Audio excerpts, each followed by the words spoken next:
আব্বা, কি বল? আমার একটা আনোয়ার ফাইভ লাগবে। আনোয়ার ভাই সে কি বাবা? ভাই ভাই, ও তোমার তাহলে ভুলে আনোয়ার নয়, এটা হচ্ছে আনোয়ার ভাই। ওই হইলো। তা কি বাবা? আমার তো একটা লাগবে, তা টাকা দাও। ওর দাম কত বাবা? 4 লাখ করবে না আব্বা?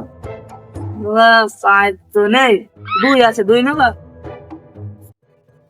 2-4 লাগে, 2 নাঙের কাছ থেকে নিয়ে নেবো না, 2 এখান থেকে নিবো। আব্বা তাহলে দাও। দাঁড়া বাবা, দিস কেটে আছে।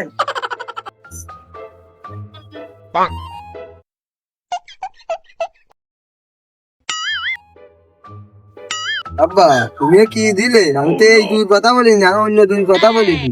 আমি তো খেলনা গাড়ি কিনবো না, আমি তো শখের গাড়ি কিনবো। না না বাবা, তোমার এই ফোনটা কিনে দিয়ে আমি ভুল করেছি। তুমি ওই যে তারপরে আবার কয়দিন পর বুঝতে পেরে পেরে ওই যে তুমি কিনে চাও কলা গাড়ি, লোকের শুনে কথা শুনে ফেললে বলে ওই তুমি মেয়ে মানুষের ঘুরে নেওয়া বলে তুমি গাড়ি কিনছো, আমি তো জানি। এই জন্য তোমার আমি খেলনা গাড়ি কেনার জন্য টাকা দিতাম। তুমি যাও বড়া, একটা কাজ করে পরে খাবে না, তুমি কেন গাড়ি দে লাঠি করে বেড়া বুঝছি না আপনার। এই এই না, তোমার টাকা দেবো। তুই আমার বাপ বুঝলে, তুই যদি আমার বাপ না হতিস তো গলায় কাশি বাঁধিয়ে মেরে ফেলে। বসু মন্দির যা আসি, শালা কাজের বুঝতে পেরে একটাও পারবে না। আমার বাবা এই যে দাঁড়িয়ে আসি, আজকে একই লাগবে ভাতের। ও সুমন্দির ছেলে কলে খেলো, ওনে আমার কাশি বাদায় মেরে ফেল দেবে।